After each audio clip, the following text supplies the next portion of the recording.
నమస్కారం, హీ5 media news ఛానల్కు స్వాగతం. ఈరోజు తాజా బ్రేకింగ్ న్యూస్ వివరాలు. మాత్రం పరిస్థితి చూస్తే అధ్వాన్నం అనే మాట కూడా చిన్నబోతుంది. 29 గ్రామాల ప్రజలకు కూడలిగా ఉన్న ఈ ప్రాంతంలో ఒక్క పబ్లిక్ టాయిలెట్ లేకపోవడం సిగ్గుచేటు. ఇక్కడ అభివృద్ధి అంటే కేవలం రోడ్లు, భవనాలు మాత్రమేనా? ప్రజల కనీసం అవసరాలు అధికారుల కంటికి ఆనడం లేదా అనే ప్రశ్నలు వెల్లువెత్తుతున్నాయి.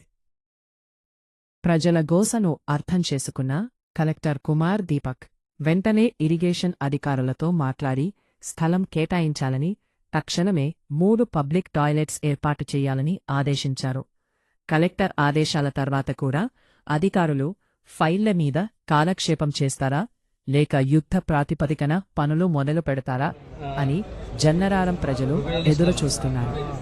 ప్రభుత్వ భూమిని ఆక్రమణదారుల నుంచి కాపాడలేని అధికారులు కనీసం ప్రజల ప్రాథమిక అవసరాల కోసం కేటాయించలేకపోవడం శోచనీయం.